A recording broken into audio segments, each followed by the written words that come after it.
guys, and welcome to your third PHP tutorial. Today I'll be going over what you should have, what you should have had for your calculator. Oh, sorry, my Skype just popped up.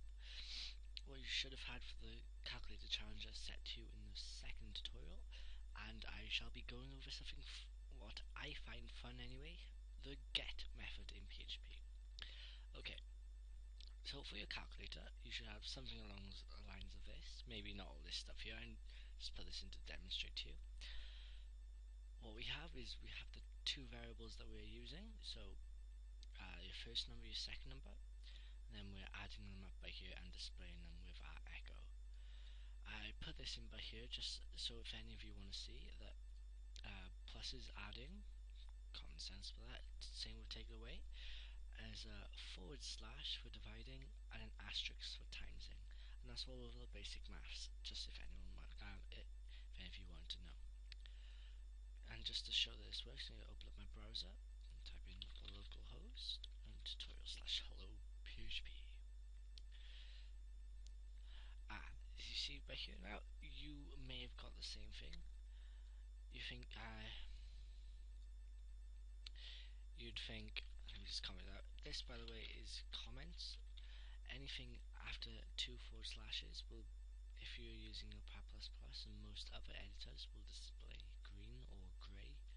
This means this is a comment, and basically you can put anything after these lines, and PHP will just ignore it completely. Okay, so if I refresh that there, it says 180 because that is 12 times 15. And you're thinking, right, it's perfect, but now I want to show off and do an add one as well. Hang on a minute now, they're not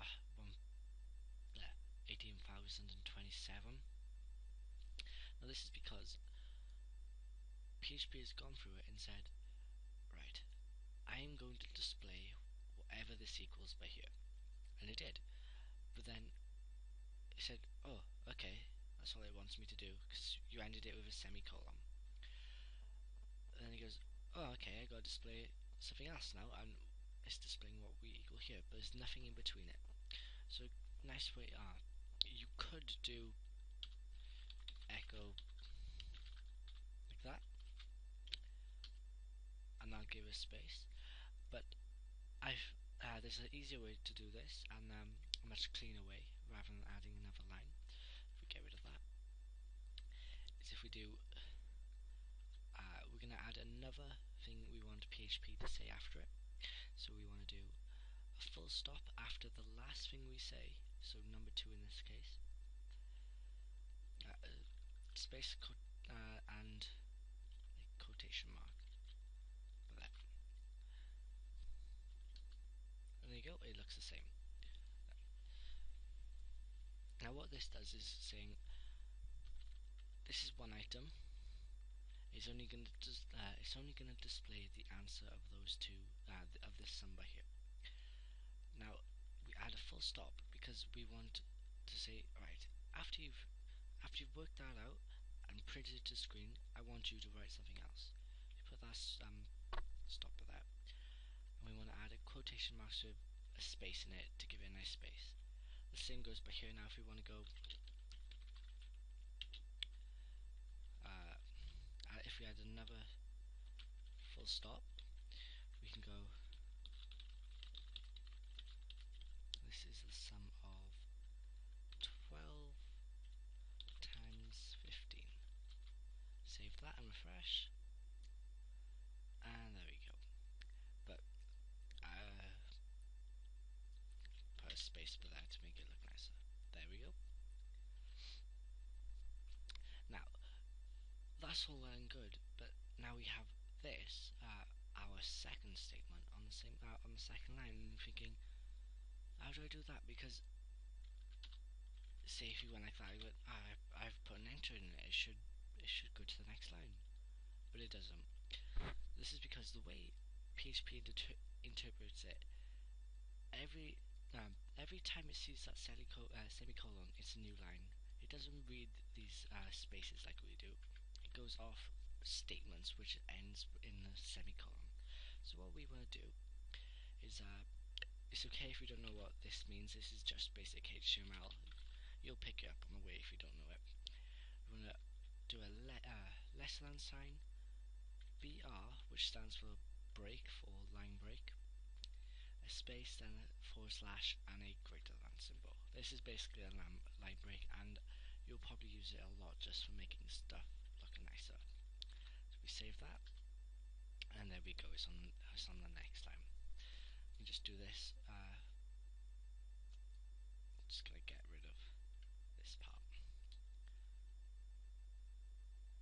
and copy that part just to do this faster.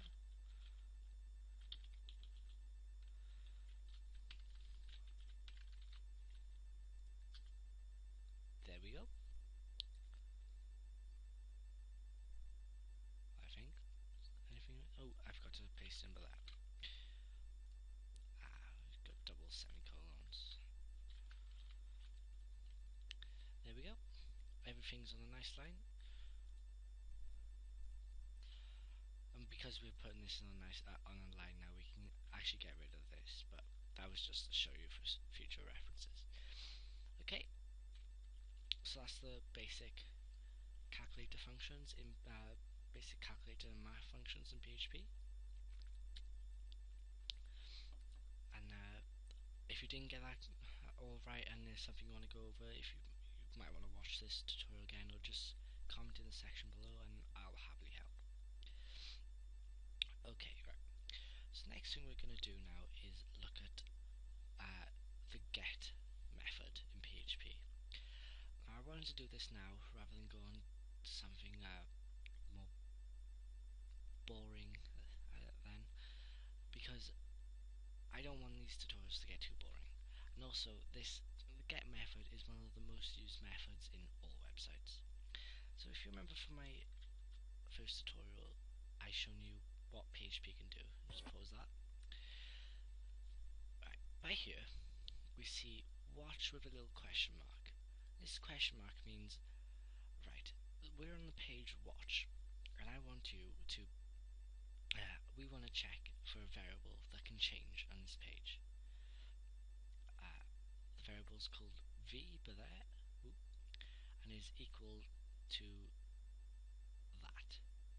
And if you just get rid of all that part, that's just because YouTube's being complicated. But yeah, see, you might not understand this right now, but this here is what we'll be doing today. I'll just close that. Okay, get rid of all that. And I've got our opening and closing tags. Now, if we want to display someone's name at the moment, you would have to do it. So name equals, right, we'd either do echo Bob. Open up my browser. Should have closed it. Right. And it says Bob. That's all well and good if every single person using your website is called Bob. However, in the likelihood it's not. So what we need to do is first make this a variable. So variable name equals to, actually I'll just leave the name for a bit. Change this to name. If we wanted it to be Bob again, it'll still display the same thing as it did before. But at the moment now we can change, I can change this to Josh. And it will say Josh. But you can't go back into your code each time just to change the name. That's just silly. So what we want to do is add, first at the start of your page, you want to type, you don't have to understand this part, you just have to know that whenever you are using any of get, post or session, because you're normally using all at the same time, you want to write session underscore start. Just remember, it's good to just have that at the top, because so many hours of debugging can just be gone with just by adding with this. So many errors I've had when I've realised I just haven't had session start at the top of the page. But anyway, okay. So when getting a get method, we want to go $sign. So we want our variable name now to equal $sign underscore get. Now this is the get method by here. This will never change. It's what we call a global variable. They are set variables in PHP that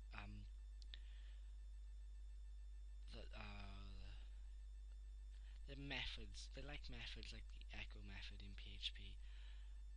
Why they start with an underscore is because you're never normally gonna start your variables that you write personally with an underscore, and it's just so you don't you don't overwrite the variable with something like something you want. So that we wouldn't do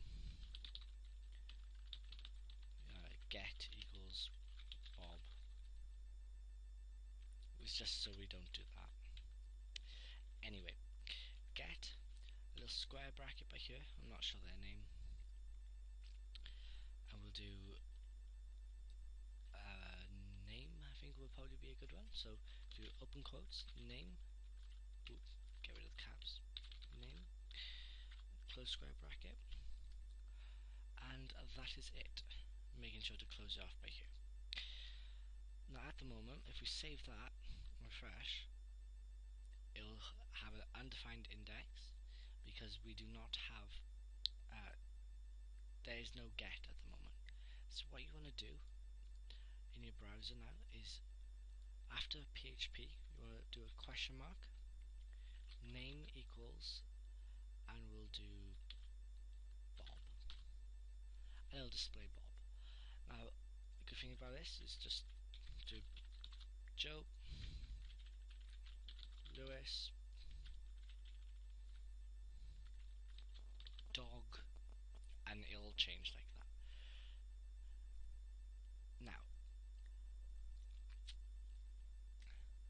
I think that's covering the get method. Is one of the most easiest out of all the methods that I will be teaching you, that you can send information onto a page. This is where PHP really becomes starts becoming dynamic, which leads me into my challenge. I challenge you for my next tutorial to make a greeting that is custom to the user. So you know when you get emails or letters that are not handwritten but they have your name on them, I want you to make one of them. So you go, greetings Bobfish, how are you, etc, etc.